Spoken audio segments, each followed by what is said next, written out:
যখন এই আলোচনা চলতেছিল তখন ভারতের যে জনক বলা হয় মহাত্মা গান্ধী, তিনি কিন্তু কখনোই চান নাই যে ভারত ভেঙে গিয়ে দুইটা রাষ্ট্র হোক। অনেক চেষ্টা করেছেন যে ভারতবর্ষ, এই বাংলা, পাকিস্তান, ভারতের যে অংশগুলি আছে সব একত্রে একটা রাষ্ট্র থাকুক, এই চেষ্টা করেছে। এখানে আমাদের একটা শিক্ষণীয় বিষয় যে ভারতবর্ষ দুই ভাগে বিভক্ত হয়েছে, কিন্তু মহাত্মা গান্ধী এবং তার অনুসারীরা চাই নাই যে ভারতবর্ষ বিভক্ত হোক। এখন তিনি এটা না চাওয়ার কারণে এই মহাত্মা গান্ধীকে কি ভারতবর্ষের রাজাকার বলা হয়? বলা হয় না, বরং সে ভারতের জাতির পিতা, জনক। যাই হোক, এই আলোচনাটা আমরা এখানে এতটুক শুনবো, এর পরে আমরা আলোচনায় আসলে এই প্রেক্ষাপটটা বলবো। এরপরে যখন মুসলিম এবং হিন্দু মারামারি কাটাকাটি, অসংখ্য মানুষ দাঙ্গায় মৃত্যুবরণ করল, তখন পরিশেষে উভয় জাতি এই সিদ্ধান্তে, বিশেষ করে মহাত্মা গান্ধী, তখনকার কংগ্রেস, তারা রাজি হলো যে হ্যাঁ, মুসলিম এবং হিন্দু এই দুই জাতির ভিত্তিতে রাষ্ট্র ভাগ হয়ে যাবে।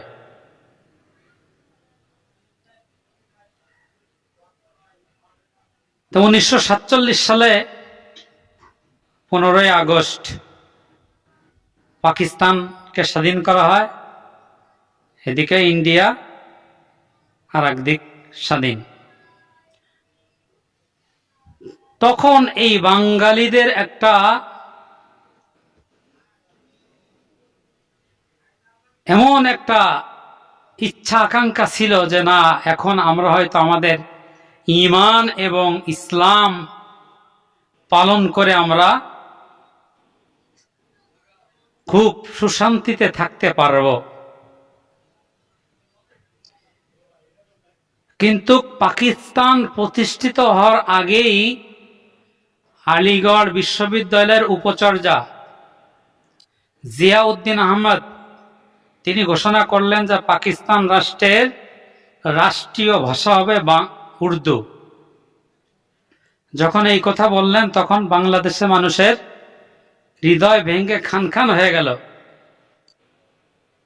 যে তখন থেকে ইতিপূর্বেই যখন বাংলা পরাধীন হয়েছে তখন মাতৃভাষার চর্চা, এর উন্নতি, সাহিত্য বলি, কবিতা বলি, যাই বলি, তখন তো ধীরগতি হয়েই গেছে। যখন এই ঘোষণা দেশে, তখন বাংলা, আমাদের যে মাতৃভাষা, এই মাতৃভাষার প্রতি চরম একটা আঘাত এসেছে। যে তখনও পাকিস্তান প্রতিষ্ঠিত হয় নাই, কিন্তু পাকিস্তান প্রতিষ্ঠিত হওয়ার আগেই আমার মুখের ভাষা, আমার মাতৃভাষা, মায়ের ভাষা কেড়ে নেওয়ার জন্য তারা কি করছে, আগের থেকেই ষড়যন্ত্র শুরু করেছে। এই পৃথিবীতে একমাত্র একটা দেশ, যেই দেশ এই মাতৃভাষার জন্য জীবন দিয়ে স্বাধীন হয়েছে, পৃথিবীতে আর কোনো দেশ নেই। অনেক স্বাধীন রাষ্ট্র আছে, ভবিষ্যতে হয়তো আরো স্বাধীন রাষ্ট্র, বিভিন্ন রাষ্ট্র ভেঙে হওয়ার সম্ভাবনা আছে। অর্থাৎ কোন জাতি বঞ্চিত হয়েছে, শোষিত হয়েছে, এই শোষণ এবং বঞ্চনার কারণে তারা যুদ্ধ করে স্বাধীন হয়েছে। আর আমরা বাঙালি একমাত্র জাতি বিশ্বের মধ্যে যে আমাদের মায়ের ভাষাকে কেড়ে নিতে চেয়েছিল, মাতৃভাষাকে কেড়ে নিতে চেয়েছিল, আমাদের মুখের ভাষাকেই পশ্চিম পাকিস্তানিরা কেড়ে নিতে চেয়েছিল, কিন্তু আমরা এটা চাই নাই যে কেউ আমার মুখের ভাষা কেড়ে নিয়ে যাক। তখন থেকেই বাংলার স্বাধীনতার আন্দোলনের একটা বীজ, এরপরে বিশাল ইতিহাস, এরপরে অনেকবার আমাদের তখনকার ফজলুল হক তিনি এই বাংলা ভাষাকে আরবি হরফে লেখার চেষ্টা করেছেন, কিন্তু সফলতার মুখ দেখতে পান নাই। এরপরে তখনকার শিক্ষামন্ত্রী ছিল নাজিম উদ্দিন, খাজা নাজিম উদ্দিন। তা তিনি 8 দফার একটা চুক্তি করেছিল যে হ্যাঁ, বাংলাকেও রাষ্ট্রীয় স্বীকৃতি দেওয়া হবে। কিন্তু পরবর্তীতে 1948 সালে যে কায়েদে আজম জিন্না বাংলাদেশে এসে ঘোষণা দিলেন যে পাকিস্তানের রাষ্ট্রীয় ভাষা হবে উর্দু, এবং পরবর্তীতে এই নিজামউদ্দিন, খাজা নিজামউদ্দিন তিনিও এসে এই ডিক্লেয়ার দিলেন যে রাষ্ট্রীয় ভাষা হবে উর্দু। এইভাবে বাঙালিরা বিভিন্ন আন্দোলন করলো, আন্দোলন দমানোর জন্য তারা শোষণ নির্যাতন করতে শুরু করলো। এই নির্যাতনের শেষ 1952 সালে 21শে ফেব্রুয়ারি যে তারা এই বাঙালি জাতির উপরে নির্বিচারে গুলিবর্ষণ করেছিল, যেখানে শহীদ জাব্বার, বরকত, সালাম সহ অনেক আমার বাঙালি ভাই তারা কি হয়েছিল, জীবন দিয়েছিল আমার এই ভাষার জন্য। এই যে মাতৃভাষাটা, আমাদের বাঙালি মাতৃভাষাটা এত সুন্দর একটা ভাষা, যেই ভাষাটা নিয়ে আমাদের উলামায়ে কেরামদের মধ্যে আমরা অনেক পিছিয়ে ছিলাম। উলামায়ে কেরামের হয়তো তখনকার উলামায়ে কেরাম রাজনৈতিকভাবে, রাষ্ট্রীয়ভাবে প্রতিষ্ঠিত হয়তো খুব কমই ছিল, আলেম ওলামা তো কম ছিলই বটে, কিন্তু বিশেষ করে বাংলাদেশের উলামায়ে কেরাম রাষ্ট্রীয়ভাবে প্রতিষ্ঠিত খুব কমই ছিল। এই কারণে এটা একটা উলামায়ে কেরামদের মধ্যে, মাদ্রাসার ছাত্রদের মধ্যে একটা বীজ বপন করে দিয়েছিল যে বাংলা ভাষাটা এটা হিন্দুদের ভাষা, এটা কোনো ইসলামিক ভাষা নাই, এটা ইসলাম সমর্থন করে না, এরকম একটা প্রচলন ছিল, হয়েছে। এটা অস্বীকার করার কোনো উপায় নেই, এটা স্বীকার করতে হবে, ভুল হলে মেনে নিতে হবে, তাহলে কি হবে, সংশোধন হবে। আবার তখনকার উলামায়ে কেরাম থেকে এখন পর্যন্ত এখনো অনেক সময় আলেম ওলামারা বলে যে আমরা ইংলিশ ভাষার পেশাব করি, এই ভাষা আমাদের কোনো দরকার নেই, ইত্যাদি ইত্যাদি এখনো বলে। তাই ওই ব্রিটিশ আমল থেকে এই পর্যন্ত আমাদের একজন প্রফেসর ছিল, যিনি কুমিল্লা এক কলেজের প্রফেসর ছিল, প্রফেসর মশিউর রহমান। তিনি আমাদের এই নয়টালা এই কামিল মাদ্রাসায়ও ইংলিশ প্রফেসর ছিলেন। তো উনি বলেছিলেন উলামায়ে কেরাম এই কারণে পিছিয়ে, মাদ্রাসা ছাত্ররা এই কারণে পিছিয়ে যে তখন তারা ওই সময় একটা ষড়যন্ত্র শিকার হয়েছে যে ইংলিশ ভাষাটা শেখা যাবে না, এটা ইংরেজদের ভাষা, বিদেশি ভাষা। এই ভাষা শিকার না কারণে, অর্থাৎ তারা ইংরেজদের যে ষড়যন্ত্রগুলি অথবা তারা কি করতে চাচ্ছে, কি করবে, এই ইনফরমেশনগুলো আগের থেকে বুঝতে পারে নাই। কারণ আমি ভাষাই যদি না জানি তাহলে কেমনে, এই যে এখন বিভিন্ন রাষ্ট্রে হামলা করার জন্য আগের থেকে একটা নিয়ম নীতি নির্ধারণ করে, এটা অনেক সময় ফাঁস হয়ে যায়, গোমর ফাঁস হয়ে যায়। এখন এই গোমরটা ফাঁস হয়, এটা লেখা থাকে কি যার যার মাতৃভাষা, ইংলিশ ভাষায়, ইন্টারন্যাশনাল ভাষায়। এই ভাষাটা জানার কারণে যে একটা রাষ্ট্র আর একটা রাষ্ট্রের উপর কি করতে যাচ্ছে এটা যে জানা যায়, জানার কারণে ষড়যন্ত্র মোকাবেলা করা যায়। তা উনি বলছিল যে এটা আলেমুল আমাদের ভিতরে ঢুকিয়ে দিয়েছে, যার কারণে তারা ভাষা জানে না, এই কারণে তারা অনেক কিছু থেকে বঞ্চিত হয়েছে, শোষিত হয়েছে। তা আমাদের এক সময় বাংলা ভাষার চর্চা এরকম ছিল না। আমরা মাদ্রাসায় অনেক কিতাবাদি ছিল উর্দুতে, ফার্সিতে, ইল্লা মাশাআল্লাহ এখন অনেক উর্দু ফার্সির থেকে আরবি বা বাংলায়ও পড়ানো হয়। তাহলে এই যে আমাদের মাতৃভাষা এবং অন্য ভাষা, যে আমরা আমার মাতৃভাষায় কাউকে বলি আপনি, কাউকে বলি তুমি, একটু ছোট হলি বলি তুই, অথচ এই যে এটা কিন্তু একটা ভাষার মাধুর্যতা। একই জিনিস আমি তিনটে শব্দ দ্বারা বুঝাইতেছি এবং কাউকে সম্মান করতেছি, শ্রদ্ধা করতেছি, কাউকে বন্ধুরূপে গ্রহণ করতেছি, তুই ভাষা দ্বারা কাউকে স্নেহ করতেছি। কিন্তু ইংলিশ ভাষার ভিতরে গেলে কি এটা পাওয়া যায়? ইউ। আরবি ভাষার ভিতরে গেলে পাওয়া যায় আংতা, আন্তা।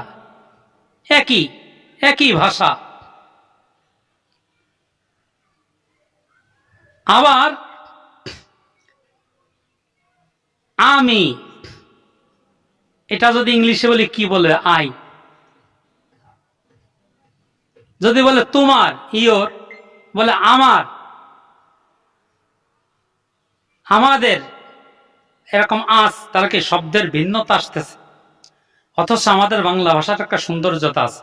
আমি, আমার, তোমার, তোমাদের, একটা কি আছে হরফ, এই যে অক্ষরের একটা মিল আছে, ছন্দর মিল আছে, অক্ষরের ছন্দেরও একটা মিল আছে। অর্থাৎ বাংলা ভাষাটা অত্যন্ত সুন্দর ভাষা।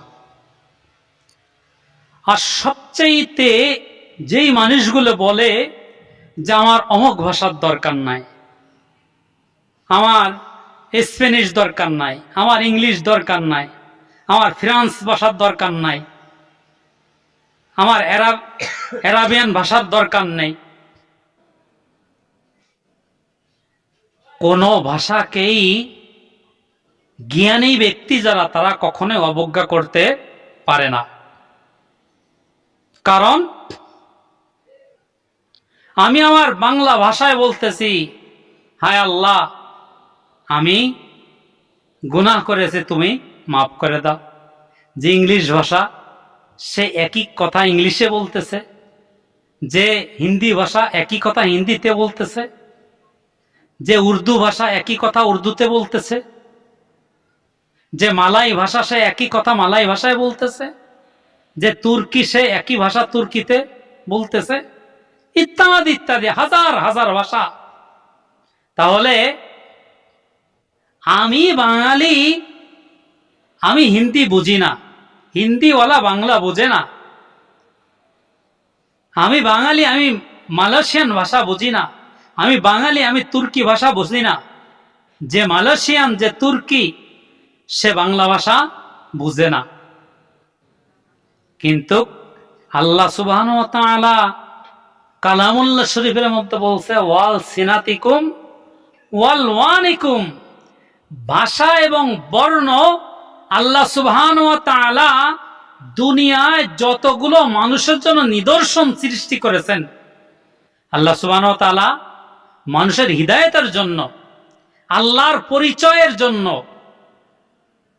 বিভিন্ন নিদর্শন সৃষ্টি করেছেন।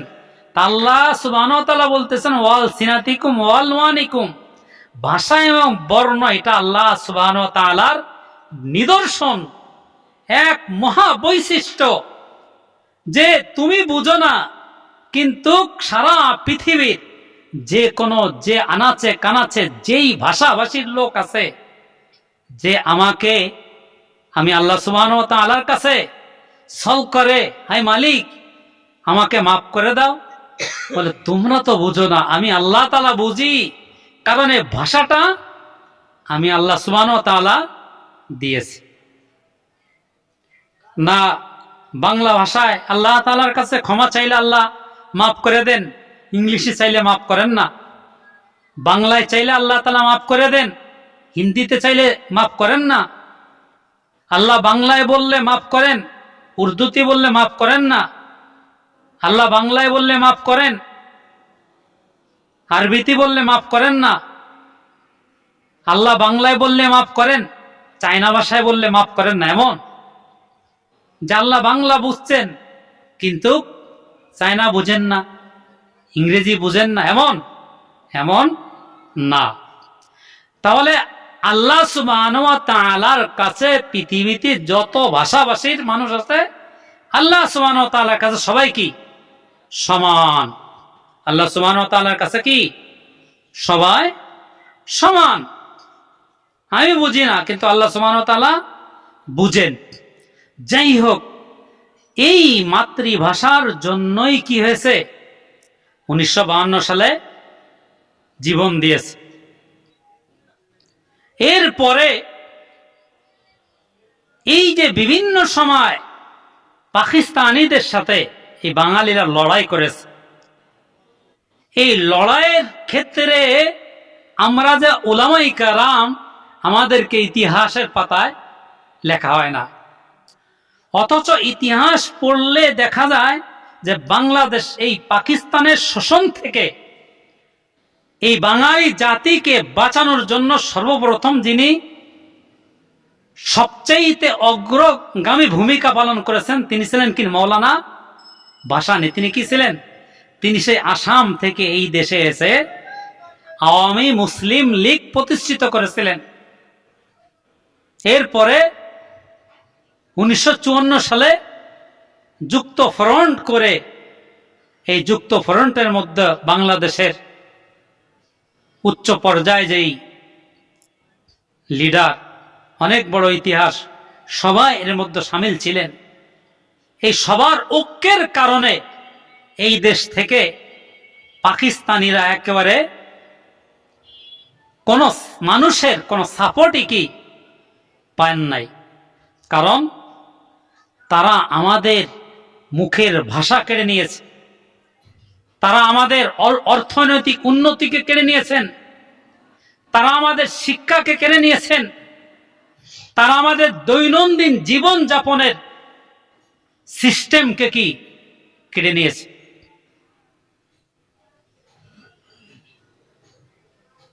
এরপরে এই আন্দোলন ক্রমান্বয়ে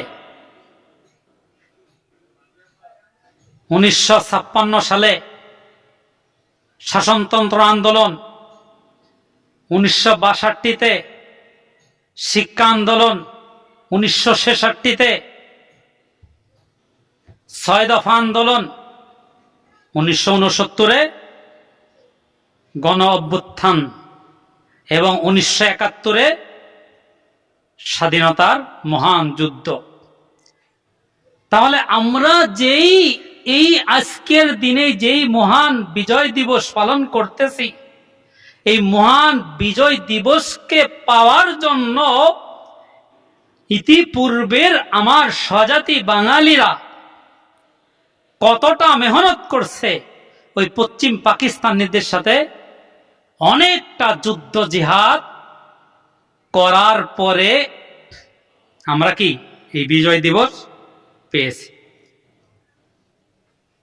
এই বিজয় দিবস আমরা 5-10 বছর আগে কখনো দেখি নাই যে উলামায়ে কেরাম, অথবা তার থেকে আগে দেখি নাই যে উলামায়ে কেরাম বিজয় দিবস পালন করতেছে, অথবা এটাকে নিয়ে খুব ব্যাপক আগ্রহ উদ্দীপনা দেখাইতেছেন। কিন্তু আমরা উলামায়ে কেরাম এবং কওমি মাদ্রাসা এবং ছাত্র উস্তাদ একটু পরে হলেও এটা উপলব্ধি করতে পেরেছি যে আমার দেশ, আমার ভাষা আমাদের জন্য কতটা জরুরি। যে মাইকেল মধুসূদন দত্ত, এক মহান কবি, যে তিনি ইংরেজি শেখার জন্য স্বধর্ম ত্যাগ করে খ্রিস্টান হয়ে গেছে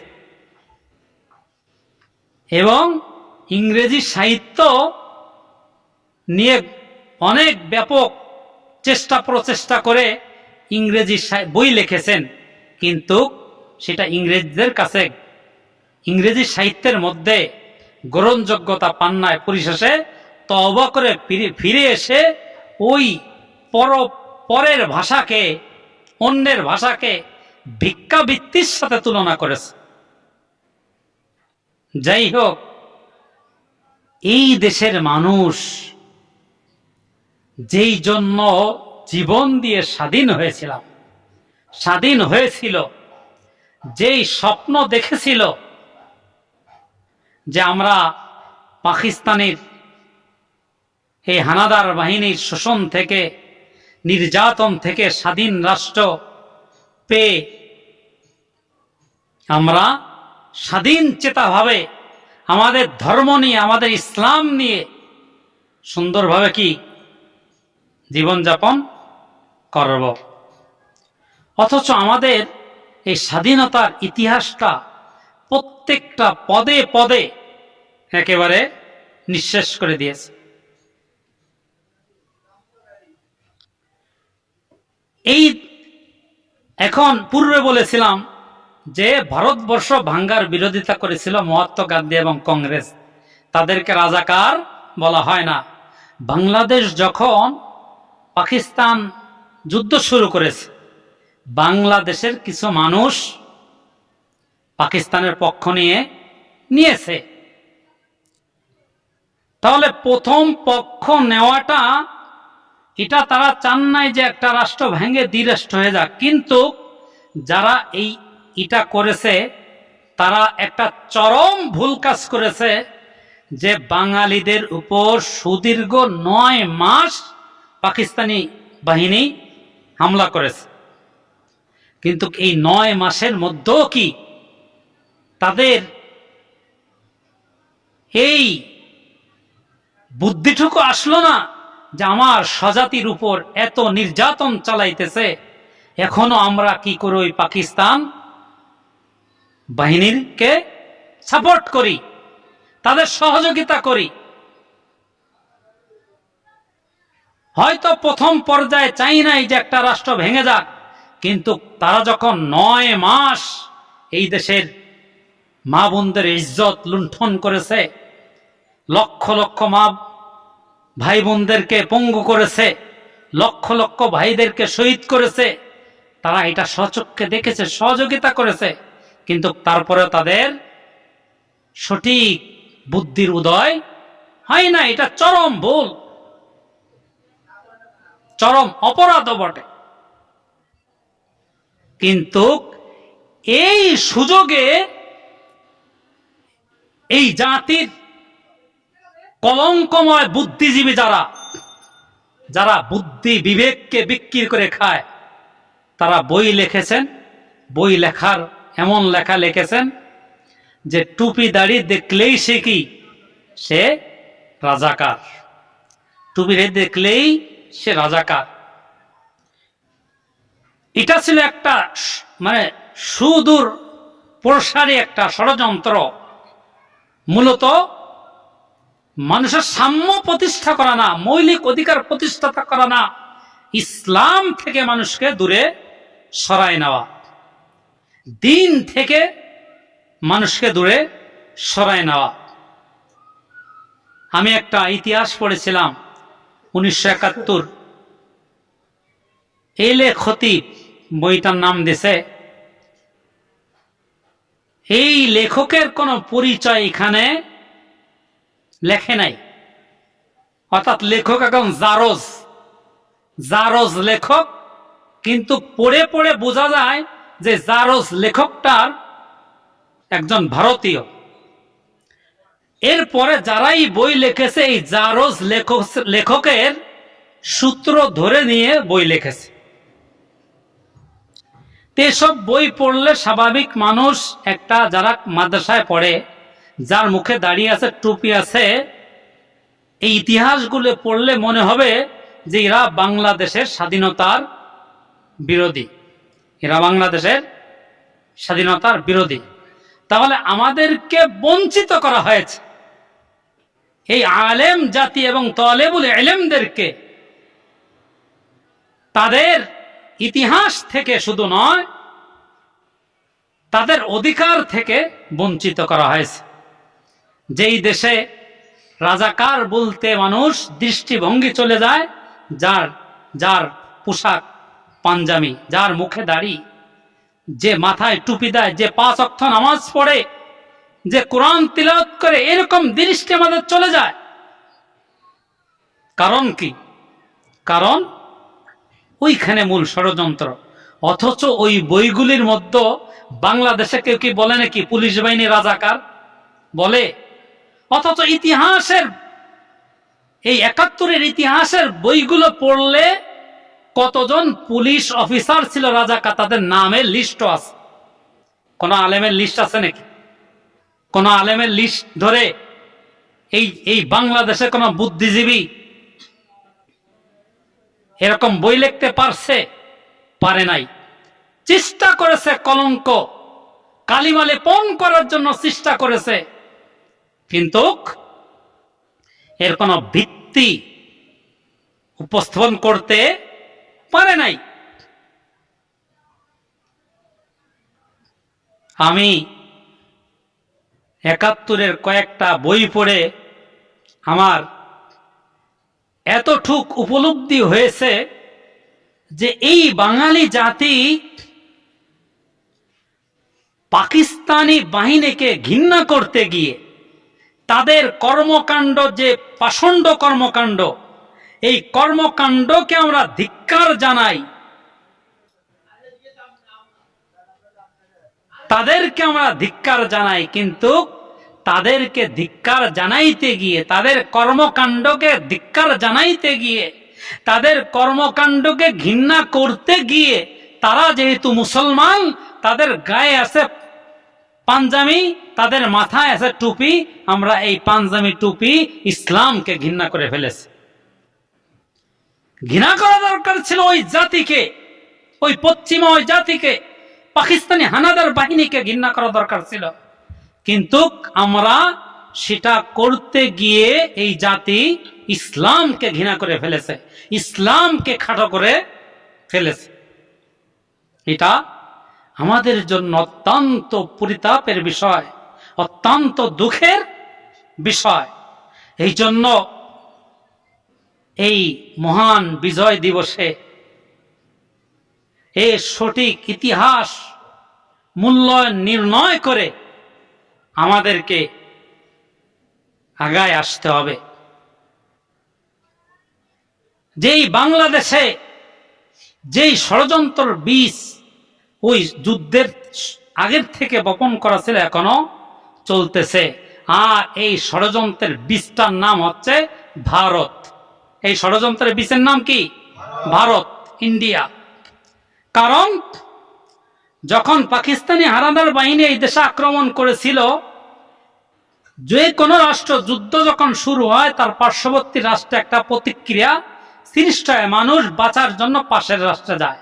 যখন পাশের রাষ্ট্র আমাদের ভারত, এই বাঙালি জাতি গিয়েছিল, তারা দেখলো এই সুযোগে যে আমরা এই রাষ্ট্র দুটিকে যে আলাদা করে দিতে পারি, তাহলে এদের শক্তি খর্ব হয়ে যাবে, এরা দুর্বল হয়ে যাবে, আমরা যা বলবো তাই শুনব। যদি এই ভারত যদি বাঙালি মুসলিমদের প্রতি এত ভালোবাসা, এত দরদ থাকে, যে একটা রাষ্ট্রকে দরদের কারণে যদি ভেঙ্গে দ্বিখণ্ডিত করে দেওয়া হয়, তাহলে কাশ্মীর তো আলাদা একটা রাষ্ট্র ছিল, এটা তো ভারতবর্ষের কোনো অংশ না। কাশ্মীর কি ভারতবর্ষের কোনো অংশ না? তাহলে আলাদা একটা রাষ্ট্র। তা সে রাষ্ট্রকে কেন তারা স্বাধীন করে দেন নাই? বরং তারা বছরের পর বছর তাদের সেনাবাহিনী দিয়ে সেখানে হাজার হাজার মুসলমান হত্যা করতেছে, মিথ্যা অপবাদ দিয়ে, জঙ্গি অপবাদ দিয়ে কি করতেছে? হত্যা করতেছে। তাহলে তারা আমাদের সহায়তা করেছে। আর আমার বাঙালি জাতি শুধু কথায় কথায় কথায় কথায় ভারত ভারত, অথচ এই বাঙালি জাতি নিজের বুদ্ধিতে, নিজের জীবন দিয়ে, নিজের অর্থ দিয়ে 9 মাস পর্যন্ত যুদ্ধ করছে। ভারত সঠিক ইতিহাস, ভারত পাকিস্তানের সাথে কয় তারিখে যুদ্ধ শুরু করছে? যখন এই বাঙালি জাতির সাথে পশ্চিম পাকিস্তানি জাতি যুদ্ধ করে শুধু মার খাইতেছে, তাদের সেনা হারাইতেছে, তাদের যুদ্ধযান হারাইতেছে, তারা যখন উপলব্ধি করতে পারলো যে আমরা এই বাঙালি জাতির সাথে আর পারবো না, তখন তারা মনে করলো এই পাকিস্তান যে আমরা যদি ভারত আক্রমণ করি তাহলে হয়তো আমরা যুদ্ধের গতিবেগ অন্যদিক মোড় নিবে।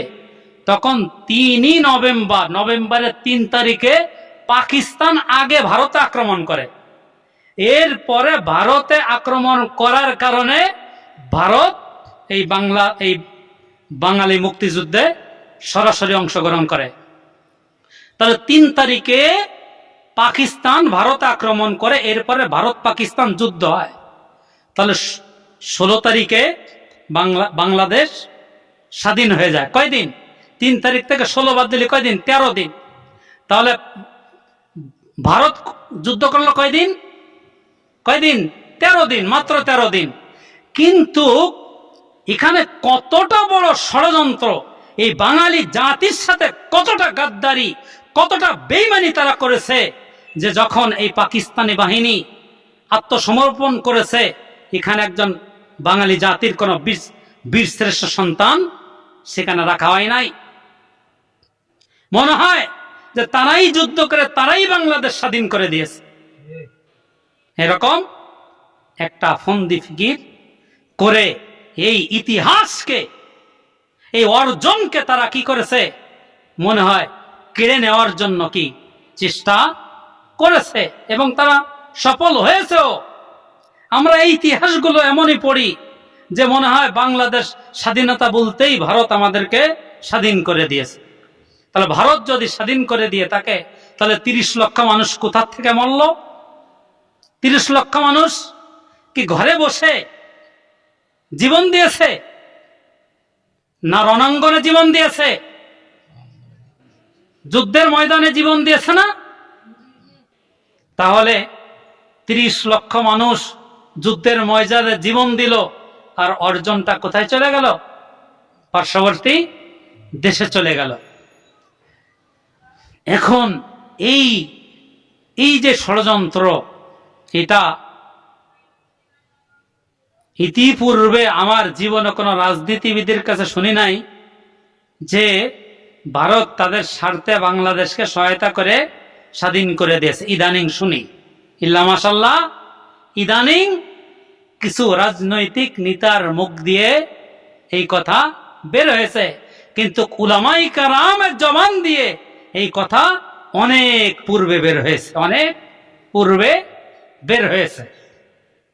এই জন্য স্বাধীনতার চেতনা, স্বাধীন চেতনা, এটা আমাদের অন্তরে ধারণ করতে হবে, আমাদের অন্তরে ধারণ করতে হবে। এই দেশ স্বাধীন হয়েছিল কিসের জন্য? মানুষ বলে ধর্মনিরপেক্ষতা, অথচ মানুষ যখন যে কোনো জিনিসে জীবন দেওয়ার জন্য সিদ্ধান্ত নেয়, তখন পৃথিবীর সব কিছু ভুলে গেল, তার বিধাতাকে ভুলে না, তার ধর্মকে ভুলে না, তার ধর্মকে। এটা হলো চিরসত্য, শাশ্বত কথা। সে হিন্দু হলে যদি সে বুঝে যে আমার জীবন চলে যাবে, তাহলে তার ঠাকুরের দেবতার নাম নিবে। সে খ্রিস্টান হলে যীশু খ্রিস্টের নাম নিবে, সে বৌদ্ধ হলে গৌতম বুদ্ধের নাম নিবে, সে মুসলমান হলে আল্লাহর নাম নিবে। তাহলে যুদ্ধের জীবন দেওয়ার মূল স্পিরিটই ধর্ম। কে বলেছে ধর্ম নিরপেক্ষতা? জীবন দেওয়ার মূল স্পিরিট কি? স্পিরিট ধর্ম। অর্থাৎ মানুষ যখন জীবনবাজি যুদ্ধের ময়দানে যায়, তখন তার জীবনকে একমাত্র বিধাতার কাছে সঁপে দেয়। কার কাছে সঁপে দেয়? না ওই অস্ত্রের কাছে সঁপে দেয়, প্রতিপক্ষের কাছে সঁপে দেয়। সে কি এই যে আমি জীবন দেওয়ার, আমার জীবনটা চলে যাবে, না লড়াই করতে যায় যে আল্লাহ যাচ্ছি লড়াই করতে ইসলামের জন্য, দেশের জন্য, মাতৃভাষার জন্য, আল্লাহ তুমি হেফাজত করো। তাহলে জীবন দেওয়ার ক্ষেত্রে প্রথম কি? ধর্ম।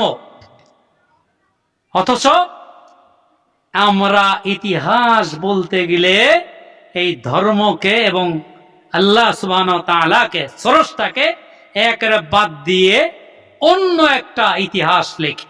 কেন ভাই? কেন এমন হয়? তোমার ধর্মের কথা বললে সমস্যা কোথায়? আমার ইসলাম ধর্ম কি বলেছে নাকি যে কেউ হিন্দু হলে তার সবকিছু তোমরা কেড়ে নাও, কেউ খ্রিস্টান হলে তার সবকিছু কেড়ে নাও? ধর্মে এরকম কোন কথা আছে? কোরআনে আছে? হাদিসের মধ্যে আছে? নাকি আছে যে সেই হিন্দু হোক, খ্রিস্টান হোক, বৌদ্ধ হোক, সে যেই ধর্মের বিশ্বাসী হোক না কেন, সমস্যায় পড়লে তাকে কি করো? সহায়তা করো। এমন কি ইসলাম ধর্মটা এমন যে একটা জীব জন্তু, যে মানুষ না, সেও যদি ক্ষতিগ্রস্ত হয়, তাহলে তাকে কি করো? তার জীবন বাঁচানোর জন্য সহায়তা করো। রাসূলের কথা কি? তোমরা যুদ্ধের ময়দানে শিশু এবং নারীদেরকে হত্যা করো না। যে নিরপেক্ষ অস্ত্র ধারণ করে নাই, তাকেও তোমরা কি করো না? হত্যা করো না। তোমরা বিনা প্রয়োজনে গাছের যার জবান নেই, তার একটা পাতাও তোমরা কি বিনা কারণে ছিল না। তাহলে আমাকে যদি হিন্দুর মৌলিক অধিকার দিতে হয়, তাহলে আমার ইসলাম দিচ্ছে না? খ্রিস্টানের মৌলিক অধিকার দিতে হয়, আমার ইসলাম দিচ্ছে না? সমান তালে দিয়েছে। অথচ আমরা এই কথা বলি না। আমরা মনে করি ধর্মের কথা বললেই মনে হয় অন্য জাতি শোষিত হয়ে যাবে, ধর্মের কথা বললেই মনে হয় অন্য জাতি বঞ্চিত হয়ে যাবে। এরকম আমাদের সমাজের বুদ্ধিজীবীদের এবং যারা কিছু লেখাপড়া শিখেছে তাদের কথা শুনলে এমনই মনে হয়।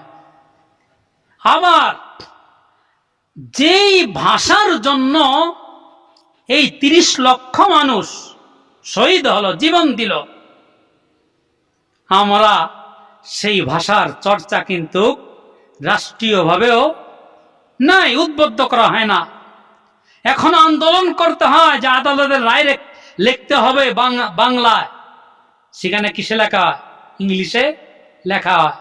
আমাদের অজুহাত দেখায় যেটা ইন্টারন্যাশনাল, এটা সবাই বুঝে, সবাই বুঝে। আমি তো আমার মায়ের ভাষা আমি তো বুঝি না। এটার জন্য কি এই ভাষার জন্য আজও মানুষের আন্দোলন করতে হয়, চেষ্টা করতে হয়। আবার যেই ভাষার জন্য ৩০ লক্ষ মানুষ জীবন দিল, আজ আমাদের দেশে আনাচে কানাচে শুধু English medium school, English medium school. আমার মনে হয় যে রিজিকের মালিক স্কুল, রিজিকের মালিক এই ইংলিশ মিডিয়াম স্কুল। রিজিকের মালিক কি স্কুল? রিজিকের মালিক কি মাদ্রাসা মসজিদ? রিজিকের মালিক কি দেশের ভূখণ্ড? না, আমার স্রষ্টা যে আমাকে আপনাকে সবাইকে সৃষ্টি করছে, সে তো রিজিক দিয়েই সৃষ্টি করেছে। সে যেই রিজিক দিয়ে সৃষ্টি করেছে, আমরা এর থেকে 1 ইঞ্চি বেশি রিজিক অর্জন করতে পারবো না। যদি বেশি অর্জন করতে যায় তখন আর হালালের উপরে থাকতে পারবো না। এই জন্য আমার মাতৃভাষার চর্চা এখনো সঠিকভাবে হচ্ছে না। আমরা কথার মধ্যে দু একটা ইংলিশ কথা বলতে পারলে নিজেকে ধন্য মনে করি, যে শুনে সে মনে করে অনেক শিক্ষিত, অনেক কিছু শিখেছে, খুব শিক্ষিত ফ্যামিলির লোক, এমন যে স্কুলের বারান্দাও যায় নাই, সেও চায় দু একটা কথার মধ্যে যেটা ইংলিশ শব্দ বলতে। এই হয়ে গেছে আমাদের শিক্ষার সংস্কৃতি, আমাদের মন মানসিকতা। এই জন্য আমরা তলেবুল ইলম, আমাদের মাতৃভাষাকে বুকে ধারণ করতে হবে, লালন করতে হবে এবং এই প্রতিজ্ঞা করতে হবে যে আমার মাতৃভাষায় আমি একটা বই লিখবো, আমার মাতৃভাষায় আমি একটা গজল লিখবো, আমার মাতৃভাষায় আমি একটি হামদ লিখবো, আমার মাতৃভাষায় আমি একটা নাতে রসুল লিখবো। আমার ধারণা আমার মাতৃভাষার একটা সাহিত্যের অঙ্গন একটু হলেও অগ্রগামী হয়, অগ্রসর হয়। এই আশা বর্ষা আমাদের ধারণ করে এবং যারা এই মাতৃভাষার বিরুদ্ধে অথবা মাতৃভাষাকে খাটো করার জন্য চেষ্টা করবে, তাদের বিরুদ্ধে আমাদের অস্ত্র ধারণ করতে হবে, জিহাদ করতে হবে, করতে হলেও এটা উলামায়ে কেরামের স্পৃহা সমাজে মানুষ বোঝে না। উলামায়ে কেরামের মাতৃভূমির প্রতি ভালোবাসা সবচাইতে বেশি। অন্য জাতির পরাধীনতার থেকে স্বাধীন করার চেতনা এই কওমি উলামায়ে কেরাম এবং তলেবুল ইলমদের ভিতরে বেশি। এটা আমার এই স্বজাতিকে বুঝাইতে হবে আমাদেরকে। তারা যেই ঘুমের মধ্যে আছে, যেই ভুলের মধ্যে আছে, যেই পূর্বের ইতিহাস লেখে গেছে, এই ইতিহাসকে আমাদের কাজের মাধ্যমে প্রমাণ করতে হবে যে না, তারা যা বলেছিল সেটা ভুল, তারা যা লিখেছিল সেটা ভুল। এটা কি আমাকে আপনাকে কাজের মাধ্যমে অর্জন করে প্রমাণ করতে হবে। আল্লাহ সুবহানাহু ওয়া তাআলা আমাদের সকলকে আমার মাতৃভাষা এবং আমার মাতৃভূমি সমস্ত ষড়যন্ত্র থেকে হেফাজত করুক এবং আমরা সমস্ত ষড়যন্ত্র রুখে দিতে পারি। আল্লাহ সুবহানাহু ওয়া তাআলা আমাদের জবানে, আমাদের কলমে, আমাদের শরীরে সেই কুওয়াত দান করুক। ওয়া আখির দাওয়ানা আনিল হামদুলিল্লাহি রাব্বিল আলামিন।